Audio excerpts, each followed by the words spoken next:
Okay, so this is some of the key data from this year. Just some like nomenclature background that I think will be helpful. ERAS, which Anisha briefly started to talk about, that's like the Common App.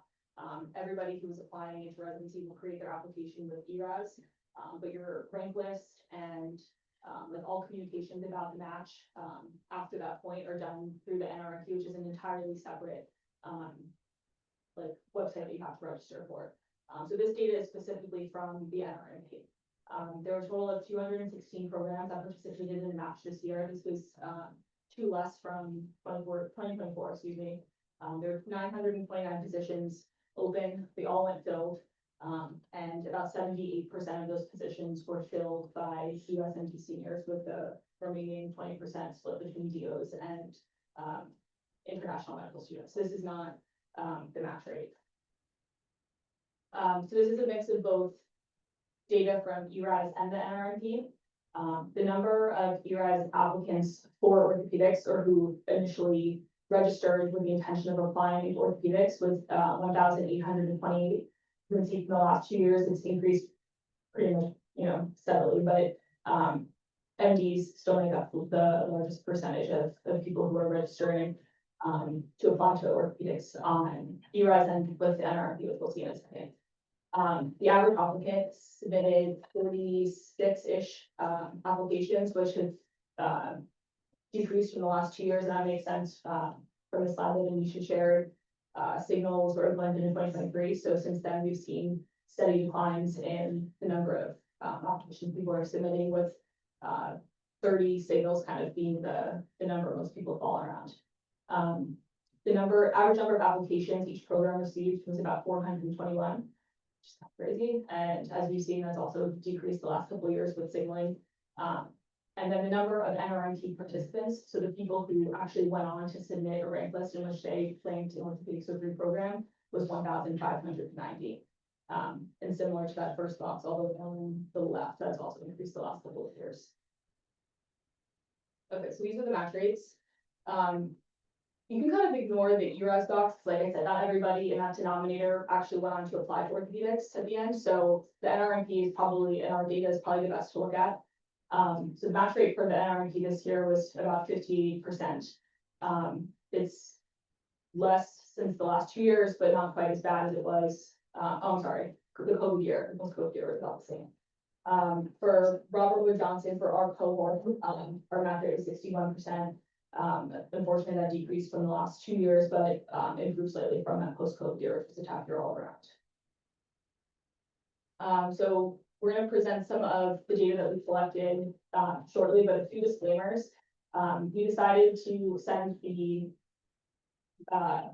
post-match survey prior to match decisions going out. We made those decisions that we captured more data. In past years, people who didn't match didn't go on to fill out the survey, so we were only never really capturing the data of people who matched, which was helpful, but we were missing out, on a large part of the data. But unfortunately, because nobody made their decision at the time they took this survey, we were not able to separate the data into matched versus unmatched. So we'll do our best to answer your questions, and hopefully you guys still find this valuable. But in terms of applicants, not the survey respondents, in terms of applicants, we had 13, 11 were first-time applicants, 2 were reapplicants. 8 matched, 5 did not match. All 8 who matched were first-time applicants, and 2 out of the 5 unmatched were second-time applicants. And we had 10 applicants respond to our survey, and they were both among the 10 are people who went on to match and people who did not. You guys don't know me now. So she gave a really good summary.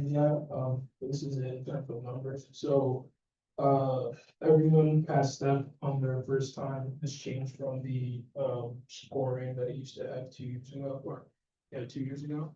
So everyone passed on the first time, and then all that focus kind of on the 102.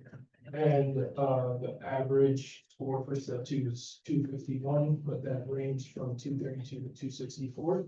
And typically, everyone took step 2 in their second year, and everyone has a score before you're including that in your application, since it's one of those objective measures that they can base how long you did in med school. So I anticipate you guys also needed to take step 2, by the end of your 3rd year. And this is just some, data, some national data, taken from 2024. They update it every 2 years, so you'll get new data, next year, basically showing the average step score, for those who did match and did not match into orthopedics. So as you can see, orthopedics is on the higher end of the spectrum. It looks like that's probably around like 265 at the top range and 250 at the bottom range. And I guess the median is around like 258. But this is an average, so they can still be people who match with even lower step score. From speaking with my mentors and other people who have matched, the limit that you really want to have is like a 240. That's kind of like the threshold. And it's on a sliding scale, which I'm sure one of them will talk about. So they take your full application to account, whether that's, how many clerkships you honored, how much research you have, how are your letters of rank, so on and so forth. And this is just some more data on those step 2 scores, essentially highlighting that the bulk of people who match score within that greater than 260 range. But the lower limit is really from that 220 to 230 range. So you kind of want to be in this kind of cohort to give yourself the best chance. And you're probably matching, only goes up with your step score. But it's never 100%, as you can see. You have a 270 and still not match. But the higher the step 2 score, the higher the chance of matching. And this is just from RWJ data, how well they did on their clerkships, on so looking at this year, the bulk of people had about 4 honors in their clerkship. And we only have 1 person who had pretty much all honors. And 3 people total got AOA, 2 of them being junior, which is within the top 8% of your class. AOA, you want to be, that's like the top 25% of the class. And it takes into account your clerkship grades, takes into account preclinical grades, and then also that essay that you write. And it's just a breakdown of how many people, like what were the clerkships that people honored it. Blue's honors, red is high pass, orange is pass, and purple is that they didn't complete it. So majority of people honored psych, majority of people, I'm sorry, that was followed by OB. EM is pass fail, except I think now that's changed and now it's getting graded for you guys. And I think neuro is pass fail, if I'm not mistaken.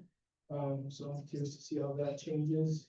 Yeah, it looks like the hardest one to honor was surgery and then medicine. So try to go all out in those, and then you could separate yourself from the rest of the time. And then, I'm sure if this is still my slide, I think so. So, this is just showing how many people, nationally were members of the AOA. And again, it's on like the higher end of the spectrum with ortho, ENT, plastics, and derm kind of leading the pack. So 34% of people, I'm not sure if that's, yeah, 34% of people had AOA and matched, but there was also 16% that had AOA and did not match. So like I said, it's you're taking your application fully into account. And Where's it, Divya? Hi, can everyone hear me? Yeah. Okay, hi, I'm Divya. So on the ERAS application, there's essentially a section where you can put in all of your experiences, including like extracurricular activities, research experiences, anything that is meaningful and would not necessarily fit in another section of the application. So the mean number of experiences that people put in their application was 8.9, lowest being 3 and the highest being 10. 10 is the number of available slots. So likely a good number of people had filled all 10 slots with something. And so this is basically like NRMP data on like the mean number of work experiences and voluntary experiences.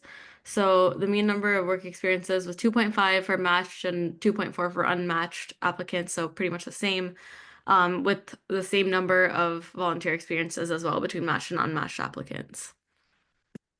For the research experiences, I don't think we have fully updated data from this year filled out here for like no research year versus research year.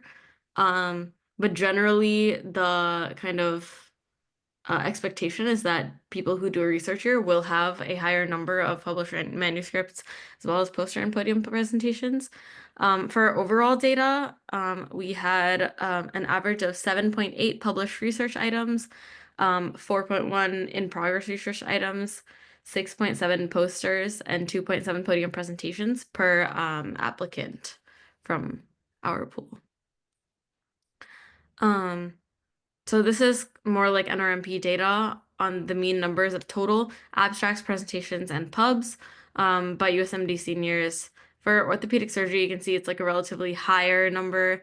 Matched applicants had 23.8 each on average, and unmatched had 18.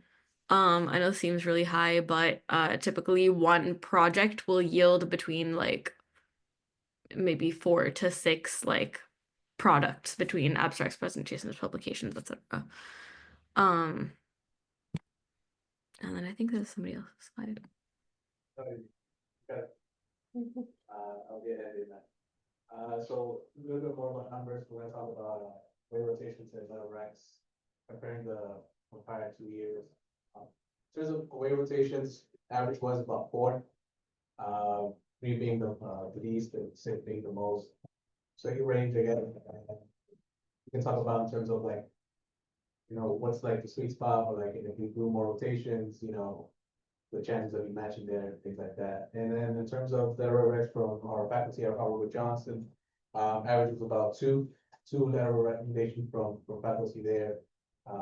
Minimum was 1, and most was 4 letters of rec from faculty at Robert Wood.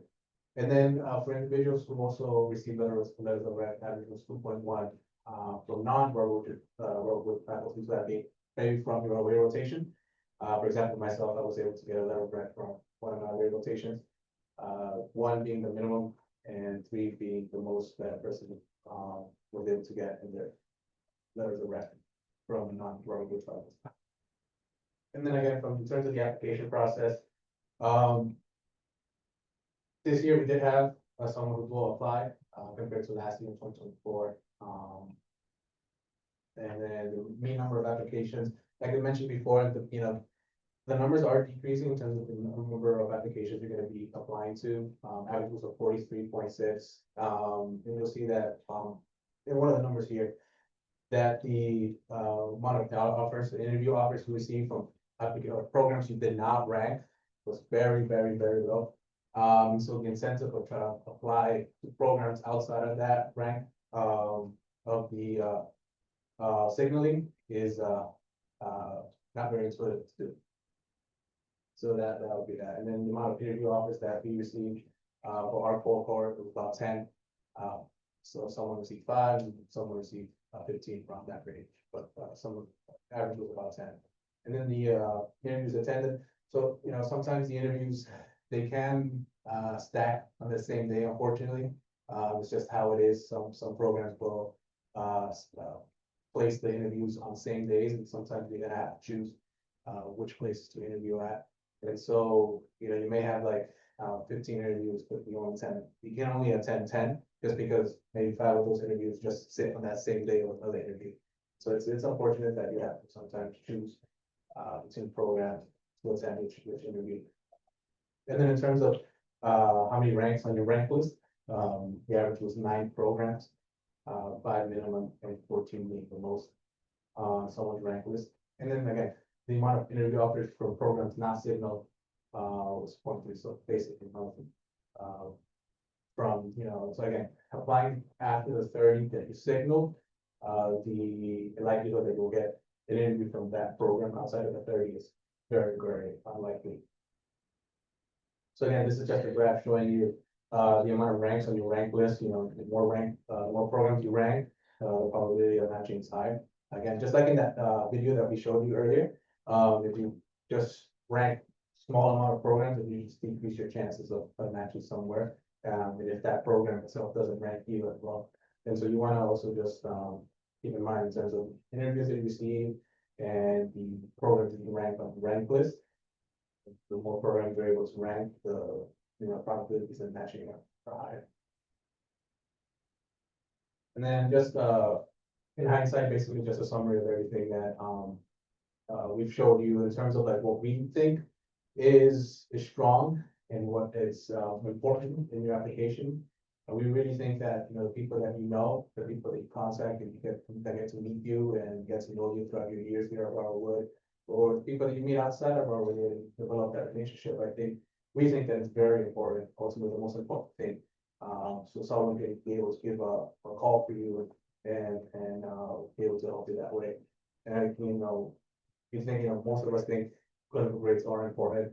I think like 4 of us got like 3 honors in the clinical rotations. So you try to do your best in those rotations, clinical rotations. I know now it's a little bit different, right? Medicine's 8 weeks, surgery is 8 weeks. So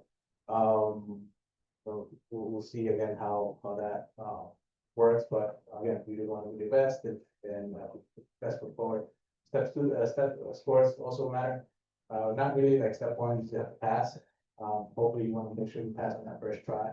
And for step 1, but for step 2, you just got to give your best. Again, trying to go above the 240, try to reach that 250, to give yourself a better chance of matching. And then leadership positions. Again, if you're president of a certain organization like OSIG or president of MSA and things like that, that matters. And if you do certain other positions outside, that matters too.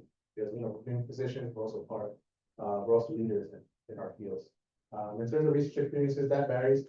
If importance, depends on your goals, I think, really, in terms of what you want to do, be more of an academic powerhouse, or you want to kind of like a community area. You see in terms of like how much research is important to you.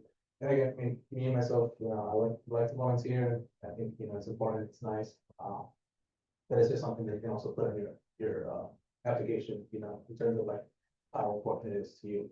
But I think it's nice. So it's nice to volunteer. Yeah, Sean, can you give us point to get points?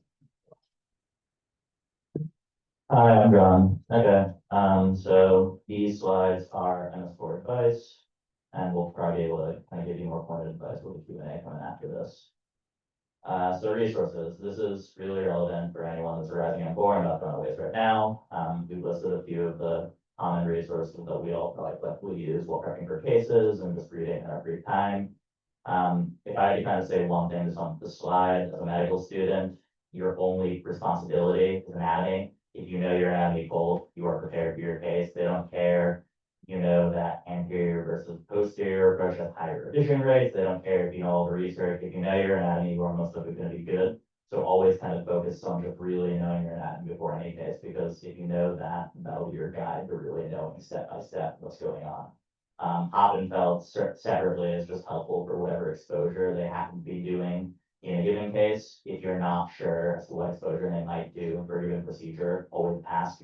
You don't want to go prep for a case assuming they're going to do one exposure and then they're doing the next. You suddenly aren't quite as aware of what's going on in the OR. That's never helpful for you or your learning. And then for just quick bits on orthopedics in general, things like ortho bullets, ortho access are really helpful for just kind of quick little tips that you might be able to kind of glean while you're on call or on the consults and the like. So these are some of the, this is a pretty comprehensive list of I think all the resources that we all use while prepping for ways. Mentorship, that's probably one of the most key things here. Dr. Cox in the audience, who's probably one of my first mentors here at Robert Wood.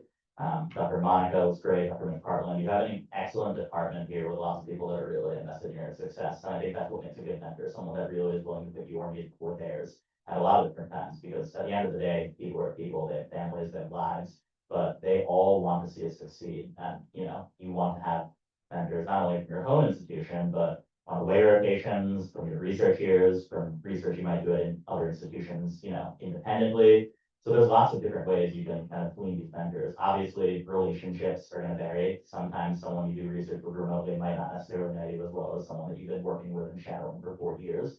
But I think that mentors are really the people that are able to guide you because they've been in our shoes before and they fully understand what we're going through because they've made it and are at the stage that we all want to be one day.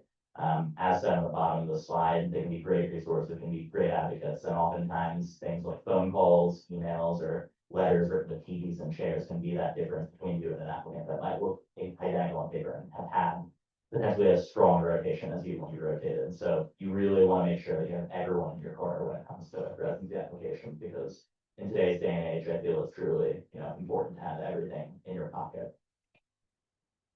So what's important and what's not? On the left are the things that we have thought were important. On the right are things that we have thought are not important. With regards to getting every symptom question right, I'll clarify that by saying that if you're on call with a resident, they don't care if you're able to kind of classify a fracture when it comes in as a consult. They don't care if you can get every single PIN question right or volunteer that information when no one asks. But if you're in the OR with an attending who happens to be the PD, you have one day with that person, for example, and they're asking you questions as they're going through your approach and you're getting every single thing wrong, probably not a great look. So I would just say on the right, you know, you want to get questions right in situations where you're expected to be prepared, but don't just go on and volunteer information or anatomy when no one asks, because at the end of the day, everyone's tired and no one really cares.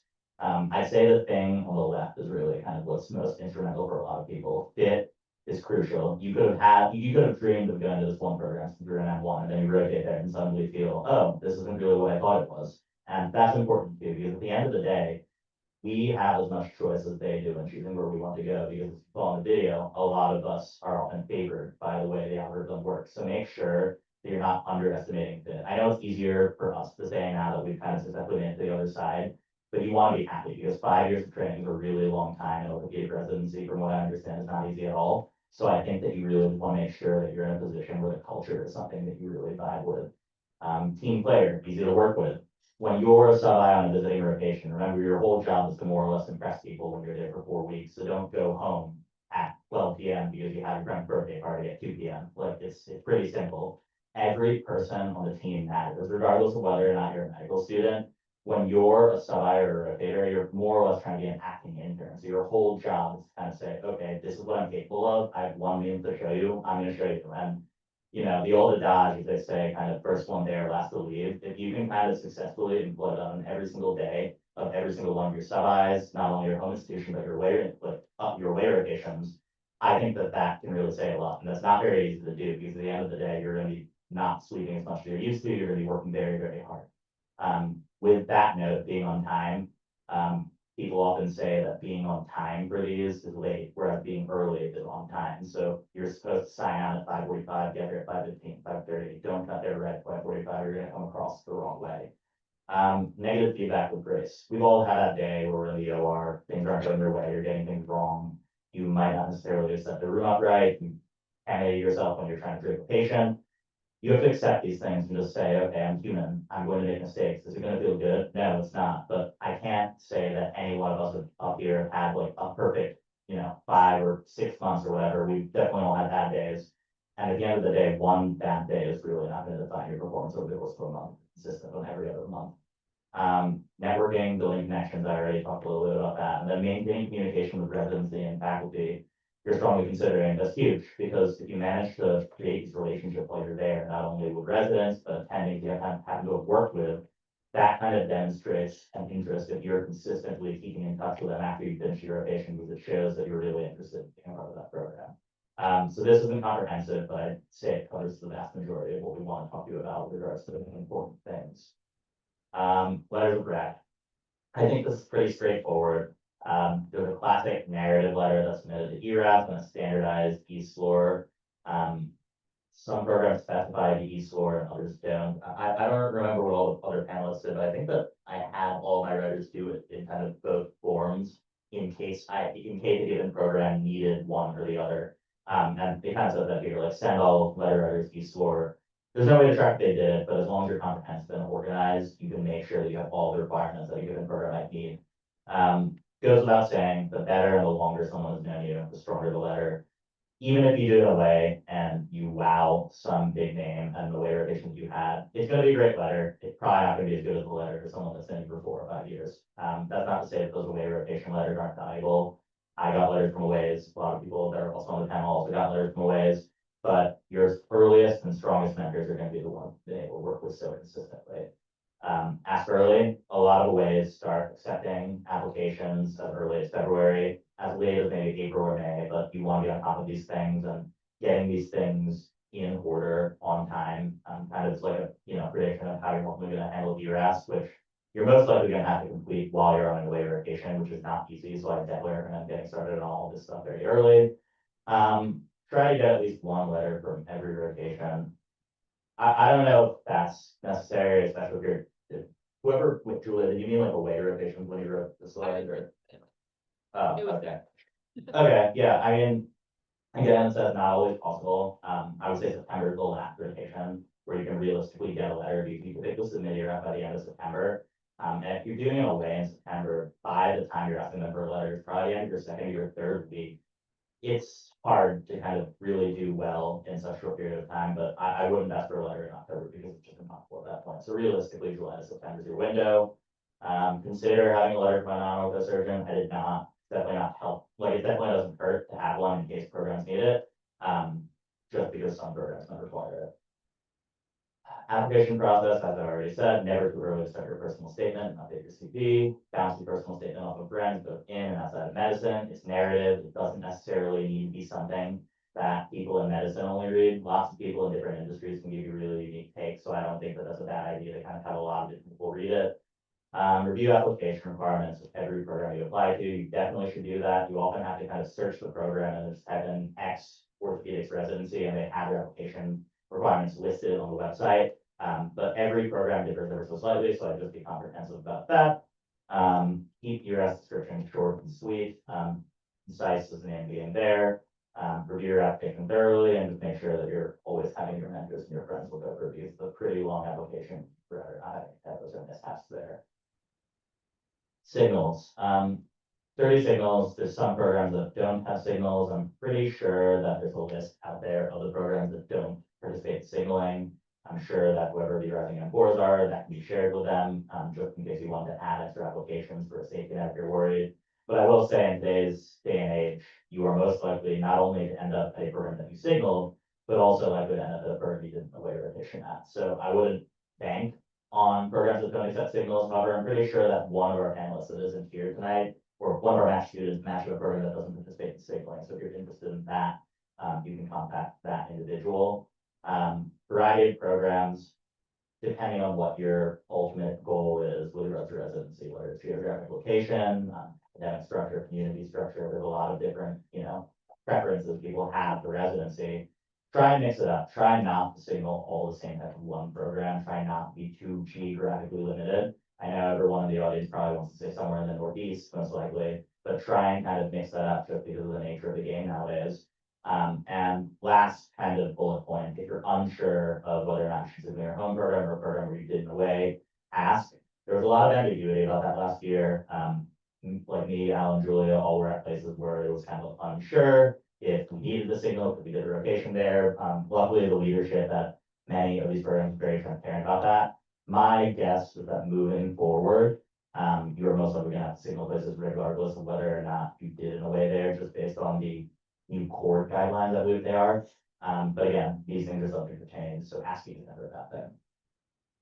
Interviews, all about practice.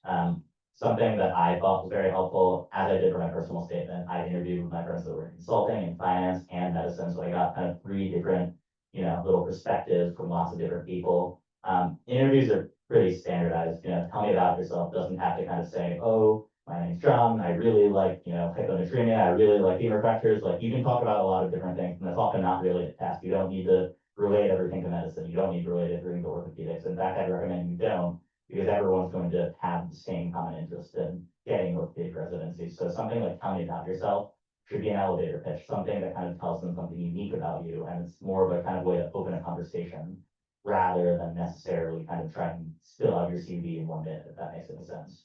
Every single one of these bullet points, why us, why ortho, why should we pick you? These are all things that have probably been asked in some variants on all the interviews that we all went on. You should probably have these things down cold. I'm not telling you to regurgitate an answer that you memorized, but I am telling you, you open up your notes app and open up maybe a Word doc and write down bullet points for each of these general themes. If you have them down pat, by the time interviews come, you're more or less going to have a dichotomy or a structure with which you can follow, and that makes it a lot easier so you're not stuttering. Especially in a lot of the interviews, you have maybe 7 or 8 minutes in a room, that's not much time. So if you start to stutter, if you don't know what to say, that can look really bad on you. So make sure you have the common interview questions down pat. And I believe there's a list that circulates online of, very commonly asked orthopedic residency questions that can probably be passed on to you guys as well. As said here, interviews are short, 8 to 15 minutes. You can time yourself, you can practice with your friends. There's no perfect way of doing this, but I think practice is the name of the game when it comes to just being able to really articulate yourself in a way that's both professional and poised. And I believe OSTEG this past fall did an interview prep session for us that I thought was very helpful. So for rising and boards, highly recommend you do that just so you can get your practice in. Post-interview communication. People do letters of intent. I don't think it's mandatory. I think it can help, but a lot of people end up doing them. I think the most important thing in terms of this is that you cannot tell more than one program that they're your number one. That's a no-no. Everyone talks, believe it or not. You might not think you're important, but in 3 or 4 years, you might be a valuable candidate for several orthopedic surgery programs. You tell 3 or 4 of those that they're your number one and they start to talk about you, probably not a good look. So if you can only tell one program they're your number one, that's a pretty, absolute rule. And now I believe we're moving on to Q&A. Okay, thank you guys for going through the PowerPoint. So now we're gonna have the panelists answer about 2 to 3 questions per slide. And then we'll open it up to the floor for any personalized questions that people may have. So the first question for our panelists is, in what way did you gauge how competitive your application would be? And you guys can use this mic circle. I basically asked anybody who had already matched successfully if they would share their stats with me, and I compared them.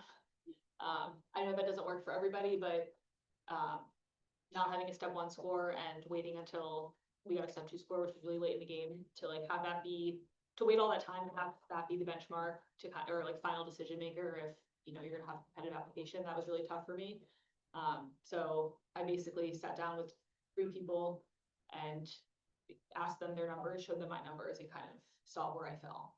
I'm not sure if that's the best way to do it, but I think I felt like I needed a little bit more objective information, just to kind of see, where I landed at the time. I agree with everything she said. Just one thing to add. I know that Dr. Cobb was, willing enough to sit down with some people and go through the entire CV in our application. So trusting your mentors and your advisors on, where you fall, like Dr. McFarland, Dr. Cobb, they've been doing this for a long time. So I trust, what they have to say, and that helped me decide what OA rotations I wanted to do and where I wanted to sit home. So. And I think just something to add too, that's really important is that we all talk about numbers, and numbers are undoubtedly important. You shouldn't be applying to ortho if you failed step or if you haven't done anything, for example. But I also think it's really important to consider the fact that there's not one thing that's going to make successful orthopedic matching. There's a lot of different factors that ultimately go into it, a lot of which aren't necessarily listed in your application to begin with. And I'd say one of the principal ones is how you're able to rotate as a rotator when you're a 4th-year medical student.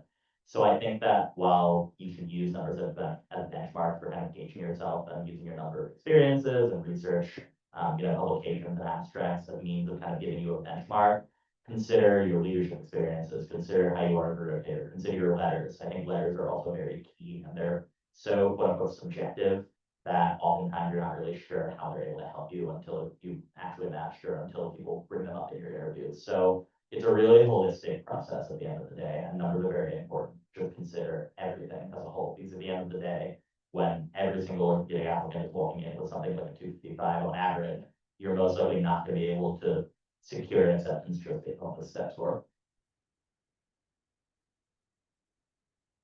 Thank you, guys. In that same light, if anyone wants to share what they thought was the strongest component of their application. I think for me was, the letter of recommendation. I think the relationships that I built throughout my medical school career, even I think a little bit in undergrad, really built up, to have individuals, who would have my back and could say, hey, Kevin, I can call for you, just let me know which programs you're really into. And I think that was perhaps my strongest component, because I'm not gonna be honest, I'm not the best test taker. I really struggled with step one, struggled with step two, had to take extra time to take them. But definitely looking back at like my applications part, I think even with clerkships too as well, I did not do very well in shelves beginning. Because they were very difficult for me to try to, balance how to study for something and then do clinical work and then, every single day. So I think part of me was the person I am, and then also the people who believed in me and were willing to, continue being by my side, and the people who wrote my letters. So I think, for me, I think my strongest part was the people who know me and the people who wrote me letters of recommendation and made phone calls for me. Okay, and I know that, a lot of times they talk about, creating a story and like your road to orthopedics, so can anyone share what tools they use to develop a strong personal statement and kind of craft their story?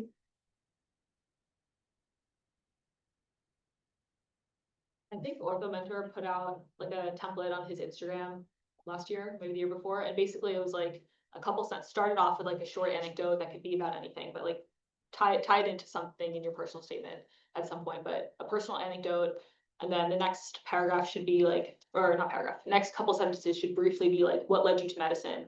The next paragraph should kind of be like, why ortho? What led to your interest in orthopedic surgery? And then the last paragraph should be like you selling yourself, like why should we pick you? Why are you, the best applicant? I found, and then I used the last kind of couple sentences to tailor that to not all of my programs, but the programs I did away rotations at, like why specifically I was interested in that program. I don't think you have to follow that template, but I found that an easy way to kind of structure like what I wanted to say. And also nobody asked me about my personal statement in my interviews. I think, Go ahead. I think the essay is really like one of the most unique parts of your application. You can really make it whatever you want it to be. The essay can also, it's like one of the easiest things to send to anyone and everyone, sort of what John mentioned. I sent it to people in medicine, people out of medicine. And I think the main question I asked people was, were you interested enough to finish the essay from start to finish? At any point, did you kind of lose interest? Was it not like meaningful what I wrote at the end? And so I think one of the main things that attendings and residents told me was that, they should be interested in what you have to say, whatever it may be. And, the journey to orthopedics is super unique. A lot of people actually kind of tie orthopedics only into the end of their essay, whereas other people kind of have like a journey from a young age why they're interested in orthopedics and then kind of end with how that led to their interest in orthopedics in their school. And I think that just really depends on, how and when you live it in orthopedics as a field. But definitely send your essay to a lot of people. I sent it to so many people. You don't have to like necessarily take their advice, but I think it's good to get, it's good to get like, various people. And I think like for me, actually, like in my interviews, the personal statement was brought up a lot. If like something's funny, they would bring it up, or if it's like a quote that you used, so it really depends. Yeah, I agree. It was also brought up a lot in my interviews because a lot of my letter writers also mentioned my personal statement, which I suggest you guys all do. Like when you're trying to get a letter at an away rotation, make sure that you have your CV, make sure that you have a personal statement ready so that can only give them more information about you. And you're gonna have like a sit down conversation, and they can also ask you more questions about that, basically making your letter a lot more personal.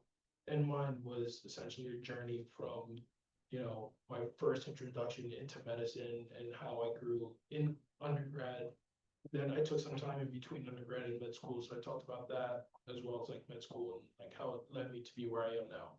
So you can kind of use that framework, if you want as well.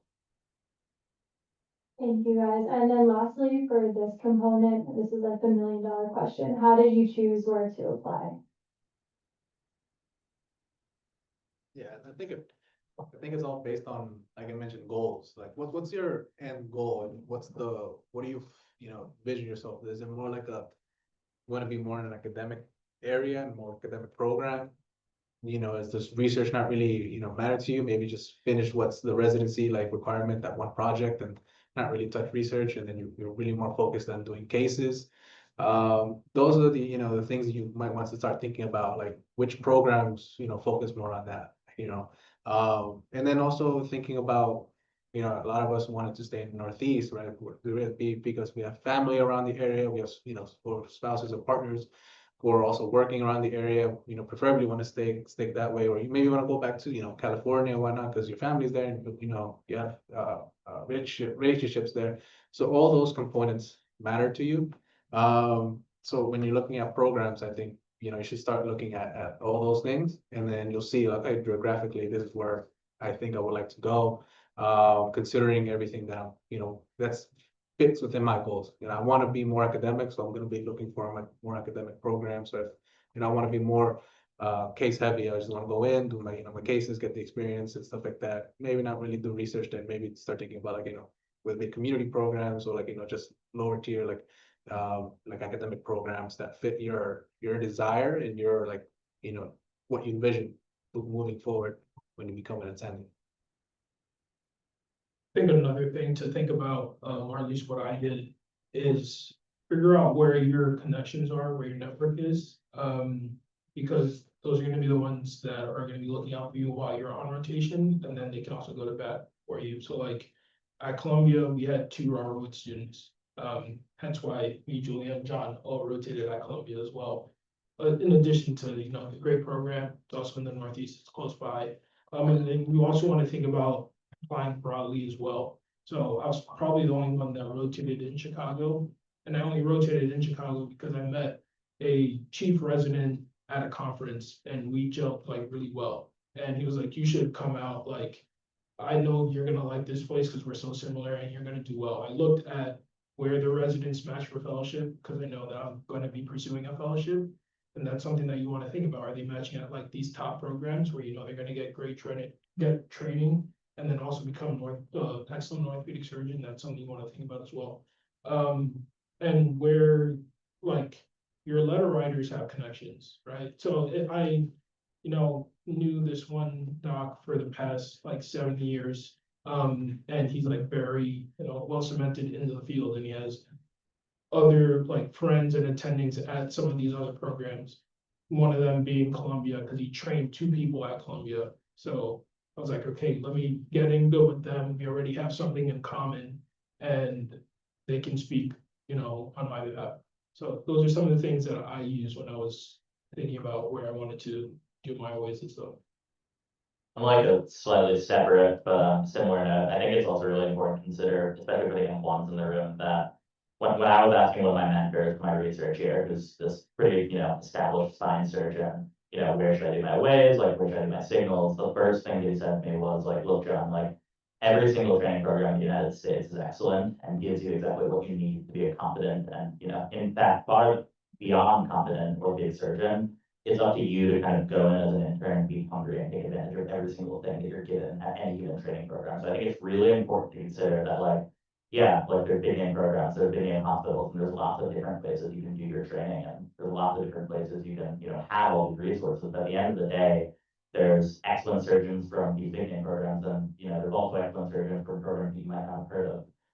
At the end of the day, I think you have to remember that when you start and are given the opportunity to be an intern at any program, which is a blessing in today's day and age, it's really up to you to be hungry and be like a kid in a candy shop and just take advantage of every single thing. And if you do that regardless of where you end up matching, I think that you're going to do, much more than ever possible. Thank you, guys. That was all very insightful. So now we're gonna move on to rotations. So 2 key questions, how to, just general advice on how to excel in away rotations. I found it very helpful. So usually before you start your away, you'll get a schedule. Sometimes it's the day before, which is super annoying, but you'll usually get a schedule with a contact person for a resident. When there was sufficient time, I would reach out to that resident ahead of time and have a pretty lengthy conversation about like expectations for the rotation. Anything about like, you'll, as you do your home sub-I, you'll kind of pick up on things to ask, but like, aside from what time to show up and blah, blah, blah, like, is there a specific place med students should sit during fracture conference? Or, should we anticipate being asked questions during fracture conference? And, yeah, I think it's best to just straight up ask what the expectations are and how you can be helpful. Every resident that I did have that conversation with were incredibly nice and patient and were very honest about what they were expecting. And I think that was refreshing, just coming off of like home, like core clerkships where nobody really did that. And you just kind of showed up and had to figure out what to do. But I encourage everybody to set up those phone calls in advance. I think it makes for a much less stressful beginning to aways, for sure. I'm not an Anki person. I started it during M3, but I cannot recommend Anki more during the waves. You have limited time to study, and a lot of times like certain approaches or certain cases you're gonna see. Someone made a deck, Martin McFly, I think it's available on our course modules. Very, very helpful, because if you only have like 45 minutes that night to study, you can search up the cases that you're doing, and usually there's like 10 to 15 cards, so worst comes to worst, a little something about the case you're going into. Very helpful if you're like on the subway or, you're being dropped off, to do Anki really quickly, so really recommend that deck. Also recommend the AO website. That was also really helpful in terms of learning approaches as well. It also looks at anatomy, nice figures too. Because I remember I was gonna be doing a case completely different from what I went on to do, and it was like last minute changes, and so I was like, what do I look at? So I just looked at really quick at the AO website for like a volar approach for distal vagus fractures. I was like, well, how do I, like, what do I do and what anatomy do I look at? And so that was really helpful. To look at nice approaches with nice diagrams. So that's a good thing. And yeah, like Anisha said, like reviewing the anatomy, like again, it's just looking at it is very difficult when you're in the surgical field, right? Everything's all bloody, so you try to picture it. But if you have an idea from all the studying you've done, from the pictures you've seen or videos that you've reviewed, I think you'll be prepared definitely for the cases. Because again, you're going to be asked the anatomy questions. Like, what is this? What is this innervated by? What's the origin of this? What's the insertion of that?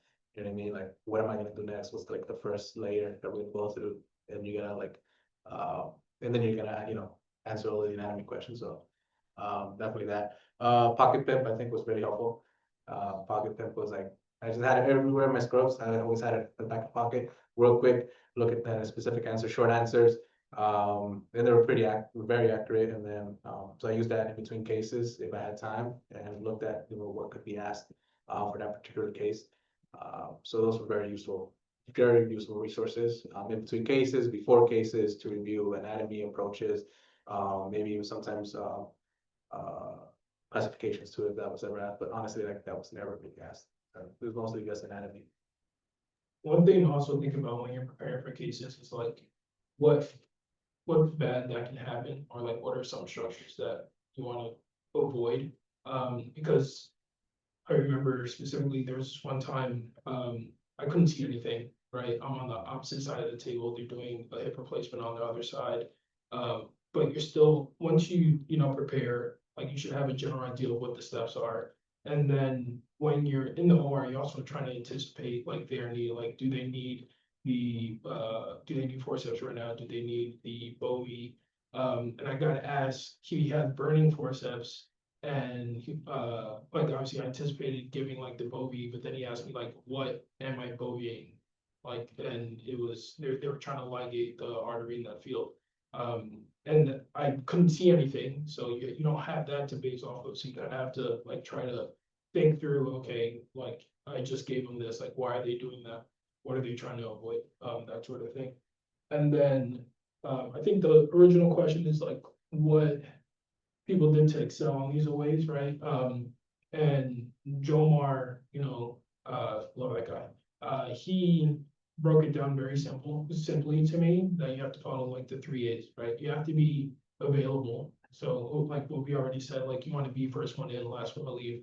The able part is you preparing for the cases, you preparing for clinic, kind of knowing what's expected of you and trying to meet that expectation day in and day out. And then being affable, being likable, making people's jobs easier. Like that intern, it's gonna be us when we have you on as a sub-I. If you can make my life even like a fraction easier, I'm gonna love you, because then that takes some stress off my plate. So you want to be that person for that intern, for that resident.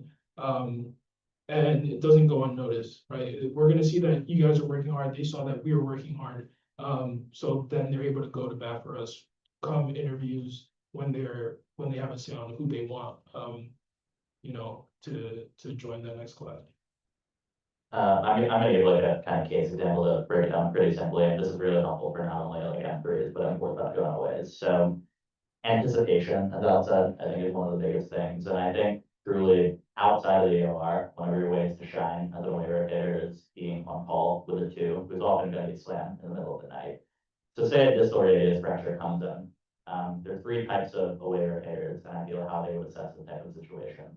The first one is bad, and they would see that the 2 is pulling up as they're being consulted, the imaging and all of that, and they would just still be sitting there, and they would say, oh, is there anything you need help with, or, oh, how can I help? Like, the image is right in front of you, it's obvious how you can help, right?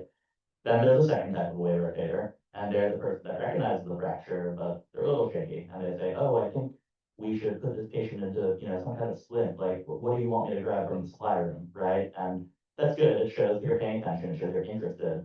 But you haven't really done anything concretely to make that person's life easier yet. And then there's a third type of person that I would say is already at the level of an acting intern, where they're signed to the epic pager. They've independently already seen the consult come in because they're signed in. They pulled up imaging on their own as the 2 is pulling it up. They saw it was disoriented fracture without saying anything. They leave the consult room, go to the supply closet, roll out a sugar con splint, text the resident 5 minutes later and say, hey, I rolled it out, ready to go. They come, they meet you there, you clean it up, they see the next consult. It's like clockwork. So I think that when you're at the level of really being able to anticipate and no longer be at the level where you need to ask people questions or need to kind of say, hey, here, how can I help? Like, what can I do? And you're doing nothing. That's really when you're able to excel. And sometimes I think it's also important, as kind of everyone here has talked about, that sometimes it's 2 in the morning and there are no consults. So you shouldn't be sitting there asking, hey, how can I help? It's very obvious there's nothing you can do. Go to sleep. If they tell you to go take a nap or sleep, that's fine. Take a nap. They're not testing you. Like, they know you're a medical student, and some people actually genuinely have sympathy. But I think that really being able to anticipate and act when you're not explicitly told to do so is the difference between a third-year medical student and a successful AI. Because at the end of the day, no one wants to feel like they're bothered or they're trying to teach someone that doesn't yet know how to really run the flow. So I think that kind of case example really is able to solidify a lot of what we've all just kind of talked about.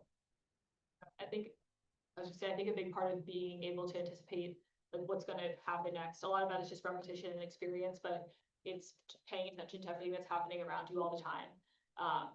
Like I know clinic can sometimes feel like shadowing, even for sub-I. Sometimes like you may see patients on your own, but sometimes you may just be with an attending or a resident. It can be kind of easy to shut your brain off. I don't know if you guys have an experience also, but like also to give an example, like a time that I was seeing my own patient in hand clinic, I realized that this person, they were gonna do an injection for a trigger finger, and I got everything set up on the Mayo stand before the attending came in, because I knew that's what he was going to do. Nobody ever said to me, like, here's what you do, here's how many alcohol swabs you should put on the tray. Like, you pay attention and you take note of those things in the hopes that someone will ask you to do it, and you'll know how to do it. Yeah, another thing that I wanna say, like, that's all great. You're not expected to know exactly how to do all that stuff, like, the first day. Like, I would use, like, the first couple of weeks, not first couple of weeks, the first couple of days or the first week to really observe everything. Like, I remember a mentor told me, like, the first 2 weeks, you just wanna shut up and watch, right? You don't wanna be that overly, like, talkative person, because that's annoying. but you just wanna pay attention to every little thing, so that maybe one day you can, make one task much easier for the person that you're working with, and just expand on that each day. So it's kind of like you're getting better each day, they notice that you're learning, that you're getting better each day, and that's something that they can talk about. So, Yeah, to bounce off what Al said, I think so much of it is learning how to read the room. And sometimes that can take maybe the first week of your sub-I to figure out.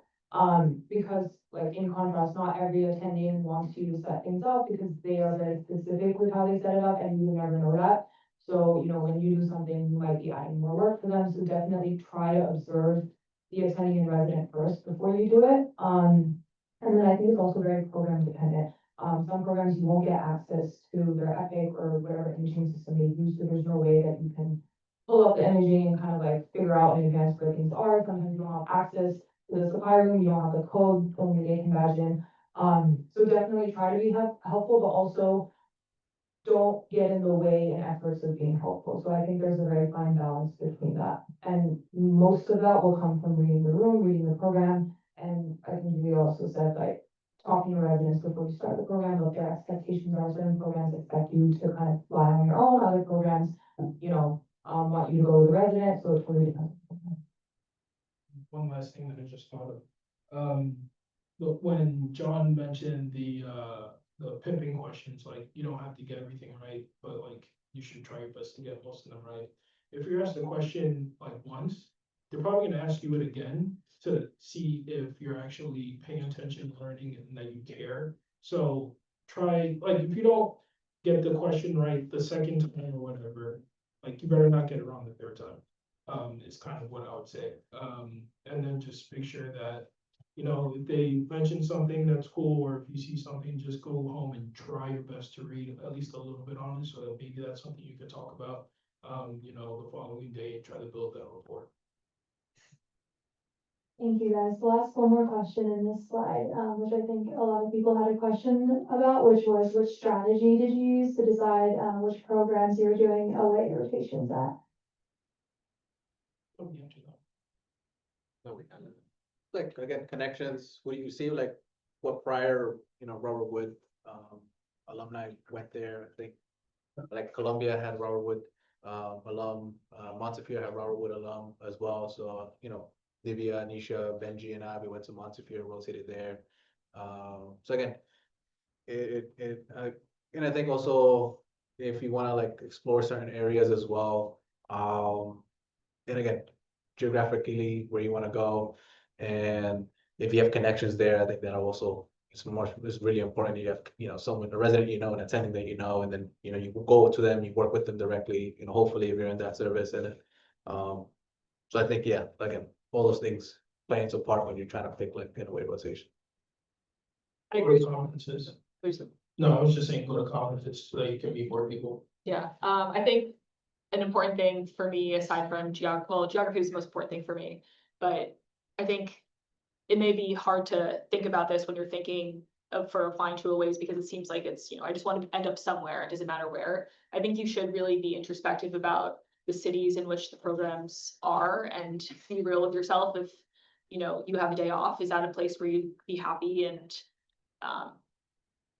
is that a place you can afford if you're financially independent and, you know, paying rent by yourself and don't have the support of a partner or family members or something like that? So, you know, maybe perhaps not the first questions everybody's asking themselves, but I think really important questions, because if you have, you know, you're coming off of a 24 and you have 4 hours before you're supposed to be back in the hospital, like, do you want to be stuck in your apartment because there's something to do, or you want to be able to like go outside, go for a run, go to a nice coffee shop, grab drinks with a friend? I think all of that stuff, you know, enhances your residency experience because it helps you be more happy when you're outside the hospital.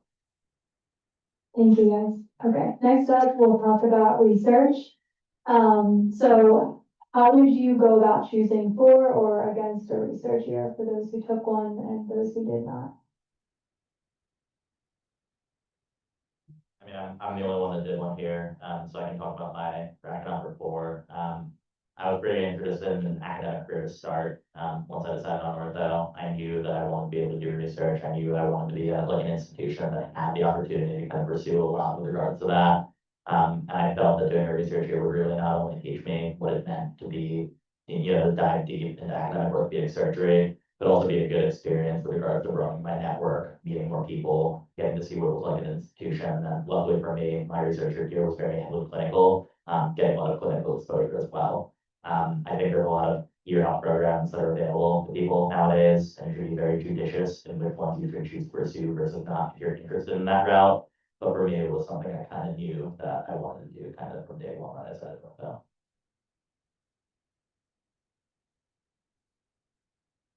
I personally did research before medical school in orthopedic surgery. So I felt like, at least for my application, doing a research here wouldn't be as fruitful because I already kind of had that box checked, so to speak.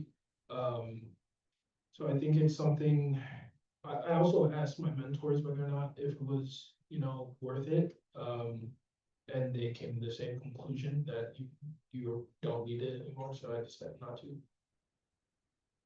Yeah, I came to med school with no research. I got involved with orthopedic research kind of like halfway through M1 year. And I did the same thing. I talked to Dr. Cod, I talked to Dr. Gad, I talked to Jomar, I talked to residents who were PGY1s, and also did the same thing. I said, here are like my stats, here are my numbers, here are the number of publications I have, here's what's in progress, here's what's expected to be published by the time I submit ERAS. And nobody felt, internally, I had said to myself, like if there was one person who felt like I should do one, felt strongly that I should do one, I will apply for researcher programs, and nobody did. And I unconsciously was very relieved that nobody said that was the answer, because deep down I really did not want to do one. But I think that's also something you should reflect on, because if you have to do it, you have to do it. But if you're on the fence and it's not something that you would really be happy doing for 12 months, excuse me, something to think about. But if you do it, I think it's a great opportunity to not only, increase your research numbers, but to also network. Because more likely than not, whoever you're doing research with has known you for a whole year, so you should try to get a letter from them. And in theory, it should be a really strong letter as well, so. And you also have the opportunity to present your research at conferences, so you can network with more and more people. So there's a lot of good things about a research here. I think ultimately, again, it's up to you, like your goals. What are your goals lining up for academic and yes, then yeah, research here makes sense because you're gonna develop projects, go to conferences, present, meet, really good people, or is it, that you've talked with your mentors and residents like Julia mentioned, and you have the portfolio, there's not really like a set number really of research experiences, right? You need to meet this number of research experiences. You do it because something you enjoy doing as well. If it's really into like a research year, go for it. Again, it has to align with your goals, and not many of us are able to afford that. Some programs don't even give a stipend. Sometimes all these things have to play in mind. Like again, similar situation like with Al. I did research prior to going to medical school, and I already envisioned that research that I did there would also take fruition during medical school. It was like wet lab stuff, so it would take years to like develop. And then I was able to get exposure early on in research, clinical work, M1 year, and then do ortho a little bit later at M2 and 3 year. But I felt like that was the portfolio that I had was, and then talking with mentors, and then talking with Dr. Cott, and then other outside mentors as well. That it was a portfolio that I we could A-okay on. But again, talk with your mentors, your the residents. You can talk to us as well in terms of like how does it look. And again, there's no set number. There's people mash with like one pub. There's people mash with like 5 pubs or 4 pubs. There's not like one set number. But again, I think you should do it because you enjoy doing it. It aligns with your goals. And it's something that you envision doing also as well in the future. Thank you, guys. Okay. Just in the interest of time, we'll go over general, and then if anyone has any specific questions, you can ask them at the end. So I guess we can talk about the first question, which is, what advice would you give to someone interested in orthopedics that is still in their pre-clinical years? Develop the relationships, I think, go to, like, if you can, if you're able to, attend fracture conferences, meet with the resident, sign up with, at the shadow clinic, maybe shadow in the OR, get your, feet wet a little bit. And then, start talking to people and building relationships. I think early on, the important part is building the relationships. That way, by the time you're a third year, you have those relationships built up and it's much more concrete and more developed. So I think early on, for sure, don't worry about the anatomy stuff and all that stuff. Like, no, like just focus on like developing the connections, getting yourself, in the exposure, whether it be in the OR or shadowing the clinic, and just get a feel what orthopedics is like early on. And then just meet people, talking to them, getting their opinions and their experiences, because you may ultimately continue pursuing it, as a third year and then applying as what. I would try to do something between your first and second year that summer. I know it's like your last summer of med school, but I think that it's very valuable and something that you can also include on your CV, or make have a new mentor that can kind of guide you throughout medical school. And even when you do get that mentor, like let's say that summer, like you can still check in with them periodically, as like throughout the years, especially if like something good happened. Like I text my mentor, even though he like barely responds and I don't expect a response.